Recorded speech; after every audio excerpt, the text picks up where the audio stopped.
Here's a short story about a guy who's learning in real time a couple of very important core lessons I talk about quite often. Number one, once a cheater, always a cheater.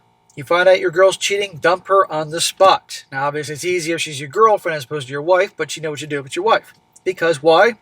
Because once a cheater, always a cheater. And if you allow it, it's going to happen in a matter of time. You can set your watch to it. And number two, for heaven's sake, do not date your coworkers. Because when it doesn't work out, and let's be honest, things usually don't work out, then you got to see her at work. And you don't need the drama. And you don't need your career or job jeopardized. Titled, Am I the a-hole for flipping out after my girlfriend gave a guy her number at a bar? And a shout to Seth for sending this story. Says here, I consider myself a pretty loving, progressive, and thoughtful guy. Smack! Right there. Translation, you consider what you are is a pushover, clueless, nice guy. White knight. The actions of my girlfriend, I guess ex-girlfriend now, however, have made me questioning a lot about myself. Well, you should reevaluate core qualities you have. Some backstory here. I fell in love with a coworker back in June. Smack! Coworker and falling in love, really? What are you, in the junior high? You just saw her and fell in love with her? Like some celebrity? We fit so naturally together that we quickly grew close and even got to know each other's families within the first 2 months of dating. You're rushing things, man. I decided to invite her on my 29th birthday trip to Colorado to be my closest friends while enjoying the natural beauty of my favorite state. On the second night of the trip, she got insanely drunk and kissed the neck of one of my best friends. So she gets trashed, and now look what she's doing. The inner hoe bag's coming out once she's got the whiskey on her lips. Goodbye. Find your own way home. She was also giving massages to other people and braiding the hair of the other guys. Again, get rid of her. When my friends came up to me to inform me that her actions were making everybody feel quite uncomfortable, I had to do something. Upon asking her why was she doing those things, she went on the offensive, cursed me out, said horrible things to me, and tried leaving in the middle of the night. Mind you, we're in a remote cabin hundreds of miles away from the quote-unquote big city. Let her leave. Let her leave walking through the wilderness drunk. Let's see how far she goes before a freaking grizzly bear. Do they have grizzly bears in Colorado? A bear of any type or some wild animal has their fun with her. She's yelling at him. Why is she yelling at him? Well, number one, she's drunk. But two, she knows he's a nice guy. He's a pushover. She knows the type, and she can take advantage of that. One of my best friends, girlfriends, managed to calm her down. My girlfriend broke up with me and locked herself in my room that we were supposed to share. I ended up sleeping on the couch alone on my birthday night. Smack! And why were you allowing that? This is all for you and you're sleeping on the couch on your birthday night? Why aren't you kicking the door in?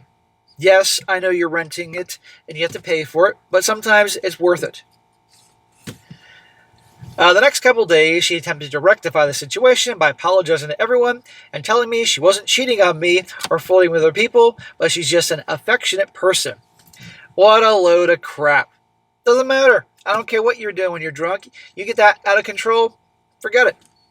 I still say she locked her out and let freaking Yogi Bear eat her.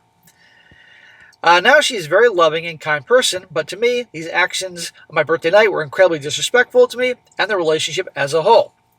So she's love-bombing him now, trying to make up for it, but things don't seem right with him. Well, upon returning home, we went our separate ways for a couple days until we got back together under the condition that she would go to therapy and not drink as much. Smack! Got back together. You just communicated to her that she can behave in the manner that she did, aside from kissing your back of your bro's neck, massaging other dudes, braiding their hair, because I bet his friends were like, when she was doing this, like, get off, slutty hands. Yell at you, belittle you, make you sleep on the couch. What do you think she's going to do next time? The same shit. I forgave her for the most part, but her actions that night just kept itching me in the wrong way. Regardless, I told her that I would give her a second chance. Again, smack! Let's see what happens. Most recently, we went to one of our favorite bars for karaoke night. Her mom and aunt showed up at the bar because I guess she invited them without my knowledge.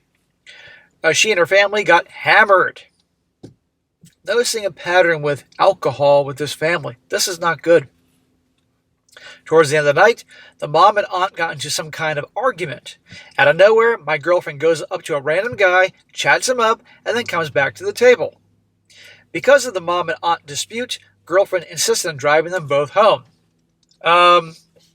Isn't she drunk? Or definitely a little too intoxicated to be driving?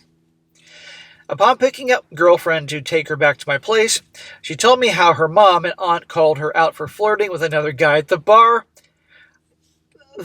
So actually the mom and aunt are the good guys here. Here she goes again. Which she denied, and I was like, okay, with the situation, until I found out that she had given the guy her phone number. Let's see her excuse for this one. I saw red.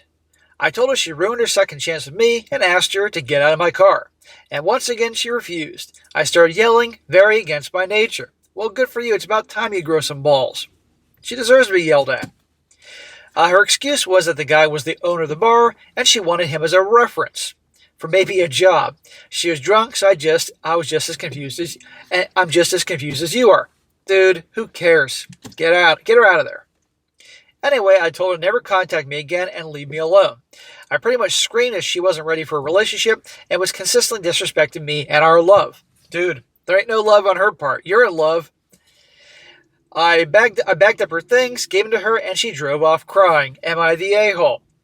No, you're not the a-hole for finally dumping her. Good, you're finally doing something right. And she deserves to be yelled at. Now, I'm not a fan of guys losing their cool in front of their girl because they're getting all emotional like them. Frankly, she could use being yelled at. But then again, she could use that against him. But I'm glad he bagged up his stuff. But then again, was she still intoxicated when she drove away? I mean, that ain't a good idea. What he's the a-hole for is getting involved with a coworker. Because now he has to go back to his job if they're still working together. And guess what? He gets to see her. Oh, joy. And you know darn well she's going to be talking about him, spreading rumors and stuff. She'll control the narrative because he won't do it. And maybe jeopardizing his job or his career. Very bad idea. Don't date your coworker, guys. I don't care how good looking she is. Also, what else? Oh, yeah. Once a cheater, always a cheater. Duh, dude. Never date a freaking girl that cheats on you. End of story. Your friends all knew she was trouble. And let's just add in her family as well. A bunch of drunks. Not a good idea. So he hopefully will learn from this. Now, a few comments here. Because I'm not alone in my thinking. One guy says here, being drunk is not an excuse. It's not just giving her number, the kissing, the massages, everything from how she reacts to contain to act is so incredibly disrespectful to you. Cut her out, and if she tries to say she'll be better, remember her giving her number. That is proof she won't. Don't believe her, stay broken up, not the a-hole. Another one. It says, not the a-hole. Not only is she cheating when she's drunk, maybe even sober, but she's also touching people and kissing people without consent, which makes them uncomfortable, and that is a whole different problem. There are so many issues with this gal. Don't put up with them. Stay broken up. Leave the drama and problems behind. I'm going to hope that he learns from this and he's done with her. But these nice guy types, if he doesn't learn where he's going wrong, rushing into things, being too nice to a girl doesn't deserve it, taking back a cheater, he'll just get involved with another girl like this. And one more. He says, not the a-hole, but definitely a dumbass. Sorry, bro, but she kissed the neck of your friend on your birthday. What the fuck, man? Ain't no going back from that. When people are drunk, they're just showing you who they really are. So there you go, guys. Many lessons here, and I don't have to repeat them again. I did that, but hopefully he learned. But I know you guys will learn from these type of guys' mistakes.